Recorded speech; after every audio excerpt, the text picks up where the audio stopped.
दोस्तों, राजनीति की चर्चा करने के लिए आज फिर से एक मुद्दे पर हम चर्चा करने के लिए बैठे हैं और मेरे साथ मौजूद है प्रद्युमन जोशीला जी। प्रद्युमन जी, कैसे हैं आप? बहुत बढ़िया। दर्शकों को भी राम राम कर दो। सभी दर्शकों को नमस्कार, राम राम। प्रद्युमन जी, जी 2029 में जी जो चुनाव होने हैं, बिल्कुल, लोकसभा के और विधानसभा के, जी उसके लिए जिस तरीके से परिसीमन की तैयारियां हैं, जी भाजपा सरकार किस तरीके से इसको एक यानी कि परिसीमन का पावर गेम, जी किस प्रकार के फायदे, किस प्रकार का बीजेपी को फायदा होगा और क्या ये एक सियासी खेल होता है क्या, जी या कहें कि सिर्फ और सिर्फ ये राजनीतिक फायदा होता है या लोगों को भी इसका फायदा होता है? इस पर आप किस तरीके से देखते हैं? पहले तो परिसीमन का आंकड़ा फिलहाल क्या है प्रदेश में, और 2029 में जब चुनाव होने हैं उसके लिए जो नया परिसीमन की जो तैयारियां बीजेपी ने शुरू कर दी हैं, उसको लेकर के किस प्रकार के कयास लगाए जा रहे हैं, सीटों का जो बदलाव? देखो, देश में जो आम चुनाव होने हैं उसका जो नियत समय है वो है अप्रैल मई 2029। ठीक है। ठीक है। अभी जनगणना जो है शुरू हो चुकी है। बिल्कुल। उसको लेकर के जो ही जनगणना खत्म होगी उसके तुरंत बाद जो है परिसीमन का काम शुरू हो जाएगा। अच्छा। और जिस ढंग की सूचनाएं मिल रही हैं वो ये है कि देश में लोकसभा की भी सीटें बढ़ेंगी, हाँ। राज्यसभा की सीटें ही बढ़ेंगी, अलग अलग राज्यों में विधानसभा की सीटें बढ़ेंगी, विधान परिषद की सीटें भी बढ़ेंगी।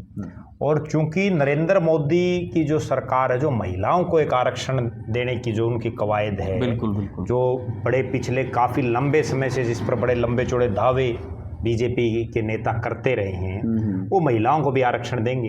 क्योंकि इससे पहले जो SC ST को जो आरक्षण है लोकसभा में या अलग अलग राज्यों की विधानसभाओं के हिसाब से, बिल्कुल, अब जो है हरियाणा प्रदेश की अगर हम बात करें तो देश में लोकसभा चुनाव के तुरंत बाद हरियाणा में विधानसभा चुनाव होना है। हो सकता है विधानसभा और लोकसभा दोनों एक साथ भी हो जाए। यस। क्योंकि नरेंद्र मोदी की सरकार का एक और एजेंडा है, एक देश एक चुनाव, वन नेशन वन इलेक्शन। बिल्कुल, उसको लेकर के भी जगह जगह जो है सेमिनार, जगह जगह बुद्धिजीवी लोगों से संपर्क बीजेपी के नेता कार्यकर्ता कर रहे हैं। हाँ। मेरा मेरा ये मानना है कि नरेंद्र मोदी की जो वर्तमान सरकार है, जैसे उनका पहले सरकार बनने से पहले उनके 3-4 मुख्य एजेंडे थे। ठीक है। जैसे धारा 370 हटाना, जो उन्होंने हटा दी, राम मंदिर को बनाना, जो उन्होंने बना दिया। अब जो है उनका एक बहुत बड़ा एजेंडा 2 चीजों पर लेकर के वो चल रहे हैं। एक तो परिसीमन और दूसरा एक देश एक चुनाव। क्योंकि आज हालात ये है कि जो दूसरे राजनीतिक दल हैं वो बीजेपी के कहीं नजदीक भी नहीं है मैनेजमेंट में या मार्केटिंग में। आज भारतीय जनता पार्टी इतनी पावर से चल रही है, इतनी ताकत आज के उसके अंदर है कि बाकी पूरे देश की सारी पार्टियों को एक साथ लगा लो और अकेली बीजेपी एक तरफ। ये हालात है।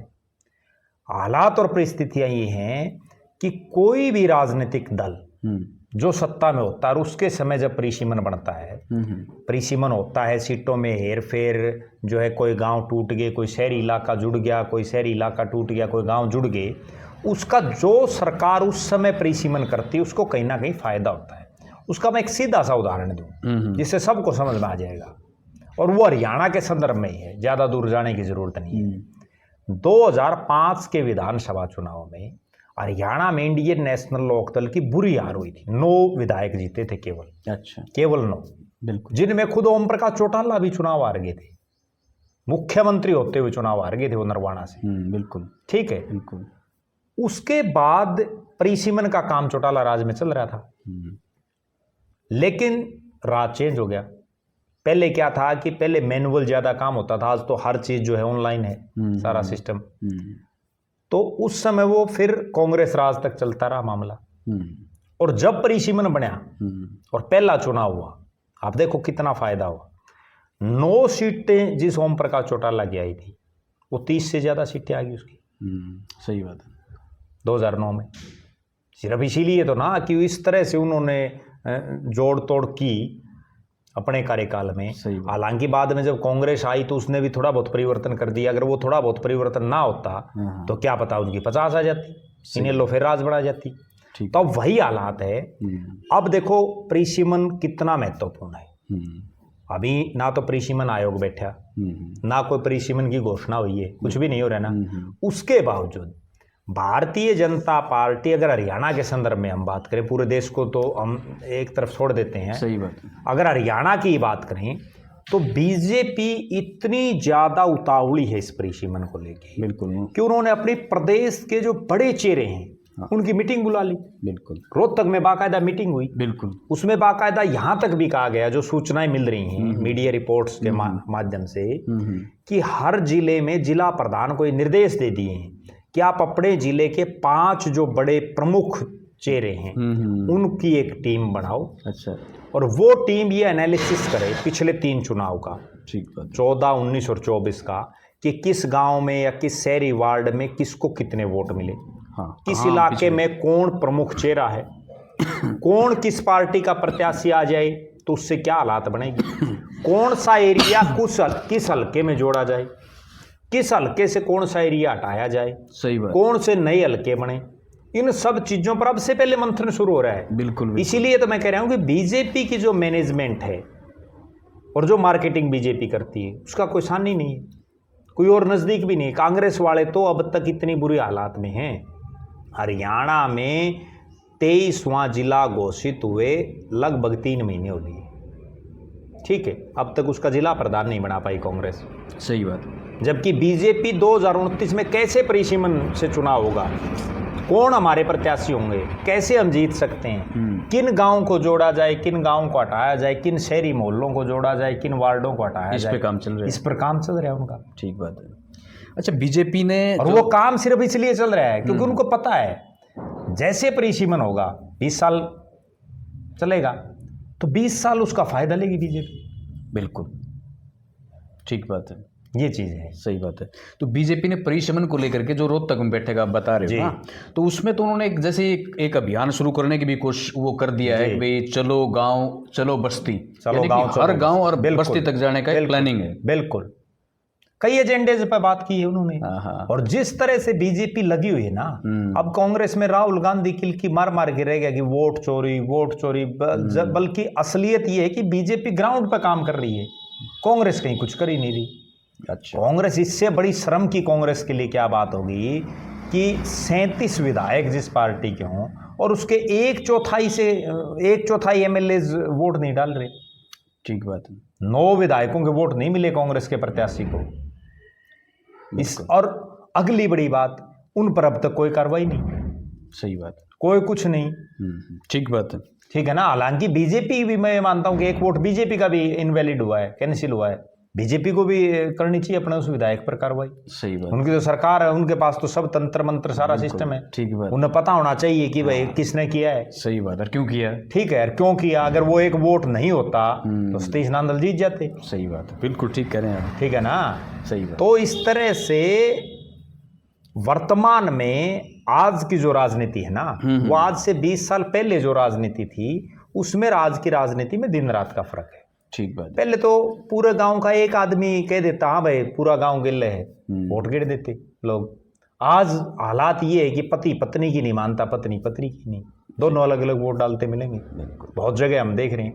यहाँ तक हालात है कि एक ही घर में रहने वाले भी अलग अलग झंडा लगाए घूम रहे हैं। सही, कोई कौन सा लगा रहा है, कोई कौन सा लगा रहा है। सही बात है।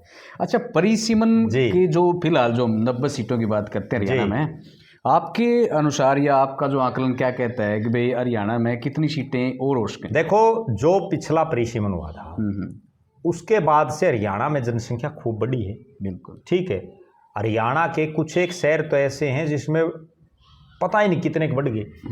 जब ये जनगणना होगी तो सही आंकड़े आएंगे। जैसे गुड़गांव की बात कर लें, फरीदाबाद की कर लें, सोनीपत की कर लें, ये जो दिल्ली के आसपास का इलाका है ना, इसमें तो बड़ी भारी तादाद में जो है जनसंख्या में वृद्धि हुई है, क्योंकि बाहर के लोग आए के बस गए। ठीक है। अब जो लग रहा है और जो सूचनाएं मिल रही हैं उसके मुताबिक हरियाणा में 10 से और 14 लोकसभा होने की संभावनाएं हैं। अच्छा। और जो क्योंकि जनसंख्या बढ़ गई, और जो विधानसभा हैं वो 90 से 126 होने की संभावना है। 90 से 126 हो जाएंगी। तो और उसमें जो है लगभग जो कुछ एक जिलों को छोड़ दें, इक्का दुक्का जिलों को, तो हर जिले में एक विधानसभा तो लगभग बढ़ेगी। इक्का दुक्का जो जिले छोटे हैं उनको छोड़ दें तो। सही बात है। और विशेषकर जो विधानसभाएं बढ़ेंगी वो बढ़ेंगी आपके गुरुग्राम और फरीदाबाद। अच्छा, वहाँ तो ऐसी संभावना है कि क्या पता 4 बढ़ जाए, क्योंकि वहाँ जनसंख्या बहुत पहले से ज़्यादा है, रेशियो ज़्यादा है। पहले से 3-3 साढ़े 3-3 लाख वोट है विधानसभाओं में। सही बात है। ठीक है ना। अब तिगांव जैसी विधानसभा है, बादशाहपुर है, हम्म, तो दूसरे जो हल्के हैं, अब अपने हिसार के आसपास के इलाकों में अगर बात करें तो यहाँ तो 1,60,000, 1,70,000, 1,80,000 तक के विधानसभा हैं। ठीक बात। और नारनौंद और जो है उकलाना या उचाना की बात करें तो वो 2+ भी हैं। ठीक है, लेकिन उन इलाकों में और ज़्यादा बढ़ोतरी है और ज़्यादा लोग बढ़ गए। सही बात। ठीक है, बिल्कुल। तो उस लिहाज से ऐसा लग रहा है कि शहरी सीटें भी बढ़ेंगी, क्योंकि पहले अक्सर हम देख रहे हैं जैसे बहुत से शहरों की अगर हम जिक्र करें तो उनमें क्या है कि शहर है, उसके साथ साथ ग्रामीण एरिया भी है। सही बात है। अब जैसे हाँसी नया जिला बन गया, अब उसमें शहर है और गांव भी बहुत हैं। ठीक है, लेकिन अब ऐसी संभावनाएं हैं जब परिसीमन होगा तो हाँसी शहर और उसके आसपास की जो छोटी छोटी ढाणियाँ हैं उन तक हल्का बन जाएगा। बिल्कुल, यानी कि भाई हरियाणा के नक्शे पे अब सीटें जो अपना एक राजनीतिक जो मैप है ना वो बदलने वाला है। बिल्कुल, वो तो बदलने वाला है। पहले भी बदले हैं, पहले 87 थी, 87 से 90 होगी, लेकिन जब 2006-07 का जो ये परिसीमन हुआ उस समय क्या था कि सीटों की संख्या नहीं बढ़ाई गई, सीटें उतनी ही रखी गई, लेकिन बहुत सी सीटों को तोड़ दिया गया। अच्छा, बहुत सी सीटों को जो SC रिजर्व थी वो ओपन होगी, कोई जो ओपन थी वो SC रिजर्व होगी, कई नई सीटें बना दी गई। और उस परिसीमन की एक बड़ी गजब बात और भी है, चौधरी देवीलाल ने जिन विधानसभाओं से चुनाव लड़ा था ना, विशेष तौर पर जैसे भट्टू थी वो तोड़ दी गई, गिराए थी वो तोड़ दी गई, चौटाला परिवार जिस रोड़ी से चुनाव लड़ता था वो रोड़ी तोड़ दी गई। ठीक है, नरवाना जहाँ चौधरी ओम प्रकाश चौटाला जिस सीट से मुख्यमंत्री बने थे वो SC रिजर्व कर दी। ठीक है, तो इस तरह से बहुत नेताओं का जो है राजनीतिक कैरियर खत्म भी हुआ। यानी इसलिए कहा गया परिसीमन का पावर गेम। एक बड़ी गजब बात मैं बताऊं आपको, ये परिसीमन एक ऐसा सिस्टम है, अच्छा, बहुत से पुराने धुरंधरों की राजनीति खत्म कर देता है और बहुत से नए चेहरों को उभार देता है। मैं आपको 2-3 उदाहरण देता हूं, उससे समझ में आ जाएगा। प्रोफेसर छत्रपाल सिंह ने गिराए से चौधरी देवीलाल को हरा दिया, उप प्रधानमंत्री चौधरी देवीलाल। सही बात। और उसके बाद ऐसा इलाज किया परिसीमन में, वो गिराए दिया तोड़। अच्छा, उसके बाद 20 साल होगी। अच्छा, ठीक है, प्रोफेसर छत्रपाल सिंह कभी हाँसी घूमते हैं, कभी बरवाड़ा घूमते हैं, कभी नलवा घूमते हैं, कभी आदमपुर घूमते हैं, लेकिन विधायक नहीं बन पाते। सही बात। ठीक है, इसी तरह से एक उदाहरण है चौधरी निर्मल सिंह का। निर्मल सिंह एक ऐसे शख्स थे जो जेल में होते हुए MLA बन गए, अम्बाड़ा नग्गड़ से। वो नग्गड़ से थे तो नग्गड़ तोड़ दिया परिसीमन में। उसके बाद इस चुनाव में बड़ी मुश्किल से सूत आई है नहीं तो पिता पुत्री दोनों लड़ के देख लिया, दोनों हार गए। बिल्कुल, इस चुनाव में बड़ी मुश्किल से सूत आई है। बिल्कुल, इसी तरह से इस परिसीमन ने बहुत लोगों को, अब जैसे मैं आपको एक उदाहरण और दूं, अब जयप्रकाश JP है, जयप्रकाश JP 2004 से पहले, परिसीमन से पहले 3 बार हिसार से सांसद बन लिया था। क्यों? क्योंकि जो उसका कलायत का इलाका था या जींद का जो इलाका था वो ज्यादातर हिसार लोकसभा में था। सही बात। और परिसीमन ऐसा हुआ कि जींद कलायत तो गया, कैथल का तो कोई पार्टी नहीं आया, जींद का भी केवल उचाना आया। उसके बाद 2004 के बाद ईपसूत आई है जयप्रकाश JP। सही करे, ठीक है ना। तो बहुत लोग ऐसे हैं। अच्छा, कुछ एक ऐसे भी उदाहरण है, एक उदाहरण और देता हूं मैं परिसीमन का।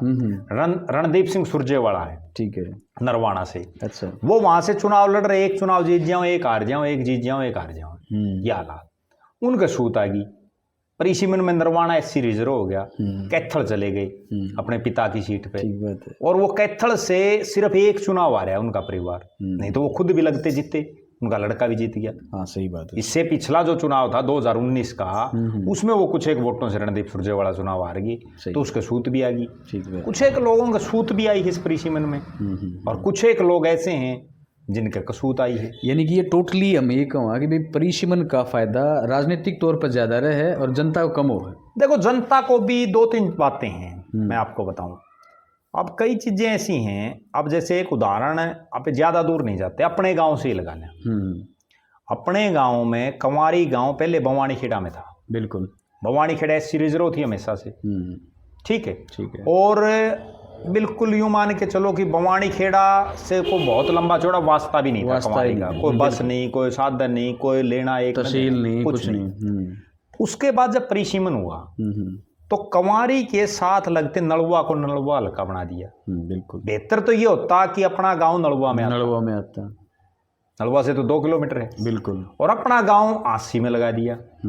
80 का भी कोई आखिरी गांव। एक बस बड़ी मुश्किल तो वह भी कभी कभार चलती, आखिरी गांव। आखिरी गांव आ गया। बिल्कुल। तो क्या फायदा हुआ? सही बात। सिर्फ इतना फायदा हुआ कि भाई अब जिले की जिले में आ गई। जिले में आ गई। पहले वो चलो एक पहले भवानी खेड़ा रिजर्व ठीक हल्का है, था। चलो रिजर्व ओपन तो एक अलग बात है, अब वो तो क्या पता कल ना 80 भी रिजर्व हो जाए, इस चीज का किसको पता है, ठीक बात। नलवा भी हो जाए रिजर्व। ठीक बात है। लेकिन रिजर्व ओपन तो एक अलग बात है, लेकिन दूरी की बात है। दूरी की। अब भी मैं आपको कई ऐसे उदाहरण हैं इस परिसीमन में। अब जैसे खेदड़ गांव है या बदावड़ गांव है, बिल्कुल बरवाड़ा से सटे हुए हैं, बिल्कुल। उनको उकलाना में लगा दिया। सही बात। भाई मतलब बनाने वाला ने कम से कम इतना तो सोचना चाहिए। बिल्कुल। भाई जो उस गांव के नजदीक है, भाई कहाँ तो बदावड़ हाँ बरवाड़ा के बिल्कुल लगता, बिल्कुल। और उसको उकलाना में लगा दिया। सही बात है। ठीक है ना, इस तरह के बहुत से उदाहरण हैं ठीक है जो मतलब होने कहीं चाहिए। अब बड़ुआ है जैसे गांव, बिल्कुल। अब ठीक है बड़ुआ को लुवारू, कहाँ लुवारू हेडक्वार्टर, ठीक है, लेकिन वो जिला वाइज हो रहे हैं। यानी कि अब वोट की ताकत से, यानी कि कई क्षेत्र में किसी गांव का ज़्यादा बड़ा दबदबा है पूरे हल्के में। बिल्कुल। अगर वो दो गांव एक हल्के तो दूसरे हल्के में शिफ्ट कर दिए तो यानी कि कहानी तो बदल गई। नहीं बदल गई। अब मैं आपको एक उदाहरण दूं, जो अब चर्चाएं चल रही हैं राजनीतिक गलियारों में बड़ी तकड़ी। सिसाई हरियाणा के बहुत बड़े गांव में सबसे बड़ा गांव माना जाता है। ठीक है। और 2 पंचायतें हैं। बिल्कुल। अब जो चर्चाएं हैं ना, अभी हालांकि वो जब परिसीमन हो जाएगा उसके बाद की बातें हैं। अभी चर्चा ये है कि एक सिसाई को 80 में लगा दो। अच्छा ठीक है, राजनीतिक गलियारों में ये चर्चाएं हैं। और एक सिसाई को जो है नारनौल में लगा दो। अच्छा। या एक 80 ग्रामीण कोई नया हल्का बनाया जाए, जैसे जो संभावनाएं लग रही हैं। भाई एक सिसाई को 80 शहर में लगा दो, एक को 80 ग्रामीण में लगा दो। ये भी हो सकता है। पंचायतें तो दोनों अलग अलग हैं। सही बात है। ठीक है, और सरकार जो चाहे वो कर सकती है। वो कर सकती है। सही बात है। सरकार सबसे ज्यादा पावरफुल है। ठीक बात। ठीक है। अब लोगों के जब तक समझ में आएगा ना, मैं अक्सर विपक्षी नेताओं को कहता हूँ जिनसे मेरी बात होती है, भाई आपका जब तक ये समझ में आएगा ये परिसीमन कैसे होगा, इतने तो बीजेपी वाले करके न कर देंगे फ्री। अच्छा, फिर एक बात और बताओ, ये जैसे परिसीमन जब भी होता है ना, जो लोकल पार्टी है किसी भी स्टेट की, अपना हरियाणा की बात कर लें अपना, तो इससे उनको कितना फायदा और कितना नुकसान होने की संभावनाएं रहती हैं? देखो, नुकसान और फायदा दोनों चीजें हैं भाई। किसी को फायदा है, किसी को नुकसान है, क्योंकि उसकी सीधी ही बात ये है, जो सत्ता में होते हैं वो उनके पास हर चीज का डाटा होता है, और बीजेपी तो डाटा पर ही काम करती है। सही बात है। अब उनको ये नजर आ रहा है, अब मैं जैसे आपको एक उदाहरण दूं, अब अपने गांव में बीजेपी प्रत्याशी लगातार हार रहे हैं। ठीक बात है। हार रहे हैं। ठीक बात है। तो जब वो हार रहे हैं तो वो ये चाहेंगे भाई इस गांव को दूसरा हल्कम कर दो, कहीं ना कहीं शिफ्ट। सही बात है। ठीक है ना, इस तरह से ये समीकरण बनते हैं। ठीक है। अलग अलग विधानसभाओं की कहीं भी पूरे हरियाणा में कहीं भी उठा, यानी कि मौजूदा जो पार्टी है सरकार की जो है, बिल्कुल उसको बेनिफिट है। वो किसी भी इलाके की भौगोलिक स्थिति भी देखेगी, वहाँ वोटर सपोर्टर की बात, जातीय समीकरण भी देखेगी, जातीय समीकरण भी देखेगी। बिल्कुल, वहाँ ये भी देखेगी कि वो कौन चेहरा है। बिल्कुल, क्योंकि देखो चालदी में जो नहीं चला हुआ है, फिर उस चीज का भी क्या फायदा है। सही बात है। ठीक है ना, बड़ी मुश्किल से तो बीजेपी का राज आया है। और बीजेपी के लिए मैं तो एक बात अक्सर कहता हूँ, भाई बीजेपी की एक नीति है, राज आना चाहिए, चाहे उसके लिए कुछ भी करना पड़े। अच्छा, एक और वो कर भी रहे हैं, ये जो फटाफट करने, ये जो परिसीमन है, कभी चौथी बार इनकी सरकार नहीं लेना कारगर साबित हो जाए। देखो, जिस ढंग से दूसरी पार्टी लग रही है, वो तो इनको वॉक ओवर दे रही है एक तरह से, क्योंकि फील्ड पे तो सिर्फ बीजेपी है। सही बात है। और तो प्रदेश का सबसे मुख्य विपक्षी दल, जिसके 5 सांसद, 37 विधायक, आज बताओ कहाँ हैं सड़कों पर।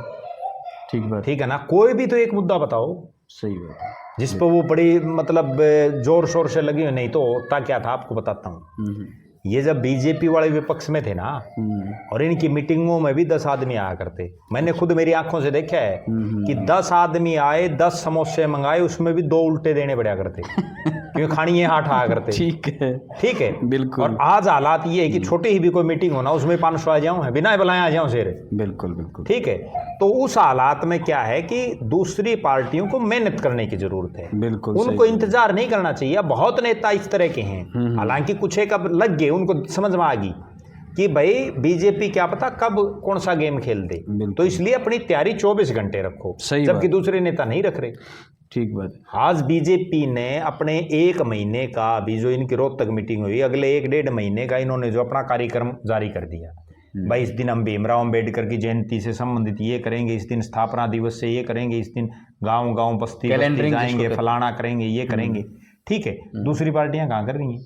ठीक बात। सिर्फ एक नेता दिखाई दे रहा है मेरे को तो, दिग्विजय चौटाला का जरूर अब पिछले कुछ एक दिन से 1 महीने का आने लग गया प्रोग्राम। अच्छा। अगले 1 महीने ये प्रोग्राम। अच्छा, इस तरह का प्रोग्राम बनाना चाहिए हर नेता को। कैलेंडर तो जरूर आना चाहिए। ठीक है ना भाई, आपने करना क्या है, आपका क्या टूर प्रोग्राम है, आपकी पार्टी के क्या कार्यक्रम हैं, वो कहीं कुछ नहीं है। सही बात। आज हालात ही है कांग्रेस पार्टी की तो कि जिस पार्टी के 30-30, 40-40, 80-80 कैंडिडेट थे के कलकम 2024 के चुनाव में, और आज वहां झंडा उठाने वाला नहीं दिख रही। सही बात।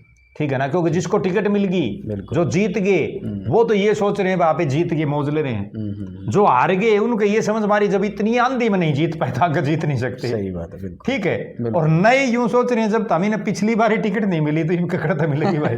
ठीक कह रहे हैं। ठीक है ना, बिल्कुल। तो कांग्रेस वाले तो बड़ी भारी दुविधा में है। सही बात है, बिल्कुल। और छोटे से लेके बड़े तक सारे नेता दुविधा में है।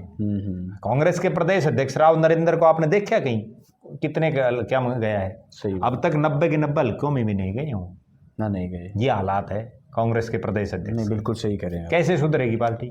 ठीक बात है। ठीक है, राहुल गांधी आज तक पूरी जिंदगी में हरियाणा के 23 जिले बन रहे हैं, 23 के 23 जिले हमको नहीं आ पाओ। अब हल्के तो छोड़ दो। सही बात है, ठीक कह रहे हैं भाई, कम से कम और नहीं तो घूमना शुरू कर दे। ठीक कह रहे हैं। मेरे एक बड़ी गजब बात और बताता हूँ, ये बात नहीं समझ मारी। जोर लगा रहे हैं घूमने के लिए। हाँ वो भी चप्पल घिसाई कर रहे हैं, उसका और नहीं दे रहे साथ। 1 लाख बेचारा ब्योंत नहीं है। ठीक बात है। ठीक, क्योंकि ब्योंत इसलिए नहीं है, वो हिसार लोकसभा से सांसद बना दिया। ब्रजेंद्र सिंह का जिक्र कर रहे हो ना, ब्रजेंद्र सिंह ने हिसार लोकसभा का धन्यवादी दौरा नहीं कराया। आज जो ब्रजेंद्र सिंह घूम रहे हैं, चप्पल घसाई कर रहे हैं, अगर वो समय रहते हिसार लोकसभा में धन्यवादी दौरा भी कर देता तो ये दिन थोड़ी देखने पड़ते। धन्यवादी दौरा तो वर्तमान सांसद ने भी नहीं कराया है। वर्तमान सांसद ने भी नहीं कराया, लेकिन आगे जब चुनाव आएगा तो वर्तमान सांसद को भी पता चल जाएगा। क्या पता फिर उनने भी जूती घसाई करनी पड़े। लेकिन वर्तमान सांसद की एक खास बात और है, वो कम से कम हफ्ता दिन एतवार ने रेस्ट हाउस में आ जाए। ठीक है, वो ब्रजेंद्र सिंह तो रेस्ट हाउस में नहीं आ रहा था। अच्छा, ये हालत थी। कितनी गजब बात है, देखो। ठीक बात। ब्रजेंद्र सिंह ने चुनाव लड़ लिया, टिकट मिल गई, लड़ लिया, 5 साल MP रह लिया लगभग। पूरे लोकसभा के सारे गांव में नहीं गया, अगला ना वोट मांगने गया ना बाद में गया। हो सकता है चलो उस वक्त एक नया तजुर्बा था, उनका पहला वो था, उसके वही कुछ चीजें रह जाती हैं। नहीं, वो हार के बाद अक्ल लागी ना। हाँ, बिल्कुल ठीक करें। जो उचाना की हार थी, आदमी एकदम जीत जाता ना। अब आपको एक बताता हूँ बात, बहुत गजब बात है। जो कुछ एक फर्स्ट टाइमर MLA बने हुए हैं हरियाणा में, पहली बार उनका बस सूत सद गया। हाँ, सूत भी ऐसा सद गया कि जो उनके शामी टक्कर में खड़ा था, लोग उसको हराना चाह रहे थे, बिल्कुल, ना कि उनको जिताना चाह रहे थे। तो कुछ एक ऐसे बड़बोले विधायक बने बैठे हैं, वो MLA का उनका लेवल तो एक अपना हल्का नहीं, वो भी केवल इसलिए जीत गए कि दूसरा हराना था, और वो बात करने लग जाते हैं नरेंद्र मोदी तक की। सही बात है, कोई राहुल गांधी तक की बात करने लग जाता है। हवा में तोड़े आ जाए। हाँ, हवा में आ जाते हैं, लेकिन लोग हवा निकाल भी देते हैं, बड़े बड़े निकाल दी। ये फर्स्ट टाइमर है भाई, फर्स्ट टाइमर जो है वो फर्स्ट टाइमर रह जाता है बहुत बार, ऐसा है। अर्जुन साहब पूरा हो जाए ना, पूरा। रामनिवास घोड़ला बरवाड़ा में, जब मुझे आज भी याद है 2009 का चुनाव, आपको बताऊं, जयप्रकाश JP का भाई रणधीर सिंह धीरा वहां सिटिंग MLA, JP भी टिकट मांगे, और छत्रपाल का जो मैं बता हल्का टूट गया तो वो करे कि वो ही बरवाड़ा तला गया मांगने, 2 डाडी वाले मांगे, उन 2 डाडी वाले के टिकट काट के, और रामनिवास घोड़ला जो कोई बहुत बड़ा नेता नहीं था, ठीक है, उसको टिकट दे दी। उसको तो ये भी नहीं पता था बरवाड़ा में गांवों की भौगोलिक स्थिति, कौन सा कहाँ क्या सिस्टम है पूरा उस समय। सही बात। वो फर्स्ट टाइमर यूं है, वहां आगे बना दिया MLA, बन गया MLA। उसके बाद में देख लो आज क्या हालात है। सही बात है, ठीक है ना, पार्टी ने टिकट भी काट दी बीच में, फिर दे दी तो भी हार गया। ठीक है, केवल इसलिए कि वो ही पूरी हवा में आ गया था। ठीक करें, ये जरूरी है। मैं अक्सर एक बात कहता हूँ, जब आदमी चौधर में होता है ना, तो वो लोगों को कुछ समझता नहीं, और फिर लोग उसको कुछ नहीं समझते। सही करें, बिल्कुल ठीक करें। ठीक है, बिल्कुल, बहुत अच्छी मंत्री क्यों हारते हैं सरकार के? पिछली 3 बार लगातार या उससे पहले भी सरकार के मंत्री अक्सर क्यों चुनाव हारते हैं? केवल इसलिए कि मंत्री बनते ही बहुत लंबी चौड़ी वो कोठी मिल जाती है। ठीक है, 10-10 गनमैन मिल जाते हैं, गनमैन किसी ने भिड़ नहीं दी। सही बात। अरे वो कल तकाड़े वोट मांगना अंड था ही, उसकी की दिक्कत है भाई। ठीक है, मैन का काम है उसकी सुरक्षा करना, ना कि लोगों को धक्के मारना। धक्के मारना, हटाना। ठीक है, उनके धक्के मारने शुरू कर देते हैं। बिल्कुल, पब्लिक को यही करता है सबसे ज्यादा। ठीक है, और जब वो धक्के मारने शुरू करते हैं उसके बाद मैं कई बार देखता हूँ, अभी मैं एक कार्यक्रम में गया हुआ था तो वहां सरकार के कई मंत्री आ रहे, वो गनमैन ने चुकर दे दिखा, मंत्री दिखे नहीं लोगों ने। सच बताऊं तो मन सबसे ज्यादा चिड़े इस चीज तो है भाई वो गनमैन तो चुकर दे, क्यों गनमैन है 6-6 फुट के जो हरियाणा पुलिस में लग रहे हैं, विशेषकर जो कमांडो में। सही बात है। और नेता बेचारा कोई 5 फुट का भी, कोई 5.5 का है, वो तो छोटे हैं। ठीक है, वो दिखे को नहीं। अच्छा, थोड़ा बैठे बैठे जैसे खाना खा रहे तो यूं गनमैन माँ भाई कौन सा हो, बोला भाई गनमैन दिखा, अगला तो दिखता है को नहीं, ये सही किसके गिले। ये गजब बात ये तो ईद की जमाता सा। बहुत ठीक है ना, सही कर रहे हो। तो होना ये चाहिए वो थोड़ी दूरी बना ले। ठीक, उनका काम सुरक्षा का है। बीच में अगवा से चल पड़े कम तक उसने चालन और उसने दिखण तो दे भाई आ कौन रहा है, ये भी हो तो उसने भी कोई नमस्ते करनी आ जाओ बेचारे ने। सही है ना, बहुत अच्छी बात। लोग देखा उस गाड़ी तो हो जा लिया, चलो भाई कोई नमस्ते नहीं करता बेचारे ने, इसलिए मंत्री आ रहे हैं। सही कह रहे हो। और मुख्यमंत्री को भी ध्यान रखना चाहिए, मिलना जरूरी है लोगों से। नहीं, मुख्यमंत्री को भी चुकरते नहीं खड़े रहे, मुख्यमंत्री को भी ध्यान रखना चाहिए। ठीक बात, ठीक है ना भाई, ये गनमैन के लायक भी इसी जनता ने बनाया है। नहीं तो पहले यादें थे, नायब सिंह सैनी 2014 से पहले कितने गनमैन थे उसके पीछे। सही बात है, ठीक है। 2014 से पहले कितने गनमैन रखा करता। बिल्कुल, ठीक है ना, आजाद एक भी कौन था, आजाद आम आदमी ने बड़े गुंदे। आज तो नुए कौन मेरा पड़ता है, सैनी साहब खड़े खड़े और चुकरते गनमैन दिखे। मनसी दूरी कितनी। और छोड़ो, आपको और बताऊं बड़ी गजब बात है कि जब मुख्यमंत्री किसी घर खाना खान भी आता ना, किसी ब्याह शादी प्रोग्राम और कहीं भी, अगला रोटी खाने लग रहा है, उसको चुकरते यूं खड़े हो जाते हैं। उनके घर कम से कम रोटी तो खा लेने दो। इसी हालत बना, उनके परिवार वाले ने बाहर काट दे, परिवार वाले तो पढ़ने को नहीं देते पुलिस वाले। हाँ, ठीक है ना, बताओ भाई इतना अगर इतना ही खतरा है उसने, तो फिर आया अकेले ने था भाई रोटी खाने। बहुत अच्छी बात है अपना, फिर चर्चा करेंगे दिनेश। ठीक है ना, बहुत गजब का तो ये चल पड़ी बात है। नहीं, अच्छा टॉपिक, इस पर ना फिर चर्चा करेंगे। बिल्कुल, इस पर वाकई में अच्छा गजब का। बिल्कुल बिल्कुल, दर्शक कमेंट करके बताएं भाई, इस पे भी करेंगे। बिल्कुल, बहुत गजब की वीडियो बनेंगे इस पे। इस बार तो हम नू भी देखेंगे कौन सा एमएलए की कितनी हाइट है और उसके गनमैन कितने। बिल्कुल, ये भी ध्यान रखेंगे अगली वीडियो में। बिल्कुल, ठीक है, बहुत अच्छी बात आपने बताई। तो नए परिसंबंध है किस तरीके से प्रदेश में सुख बगाड़ तो होगी और होना भी है। बिल्कुल, ठीक है, तो उसके तौर पर कम से कम ये कह सकेंगे पूरा एक तरीके से राजनीतिक गणित जो है ना वो गड़बड़ा होगा, और जो से नेता ग्राउंड पे हैं वो उनने भी अपना मतलब प्लानिंग इस तरीके से करनी पड़ेगी। भाई परिसीमन तो जो होगा वो तो सरकार उनके हाथ में है, लेकिन कहने का मतलब ये आप भी अपनी तैयारी जरूर रखें भाई। जिनने चुनाव लड़ना है, हाँ, वो ठंडे चूल्हे मत बैठे, बिल्कुल शुरू हो जाएं। हाँ, ठीक है, बीजेपी वाले कभी भी कुछ भी कर सकते कुछ भी कर सकते। नरेंद्र मोदी केवल इसीलिए जाना जाता है। सही बात है, जो लोग कल्पना नहीं करते उस टाइम पे वो काम कर देता है। सही बात, ठीक है, बिल्कुल। तो इसलिए जिसने अपना चुनाव लड़ने की तैयारी करनी उन्हें मैदान में आ जाना चाहिए। तो प्रद्युमन जी, परिसीमन को लेकर के इतनी अच्छी जानकारी आपने दी, आपका भी धन्यवाद। और आपका भी धन्यवाद इतने पेशेंस के साथ सुनने के लिए। आप वीडियो शेयर करें और चैनल को सब्सक्राइब जरूर करें। आप सबका धन्यवाद। शब ने राम राम।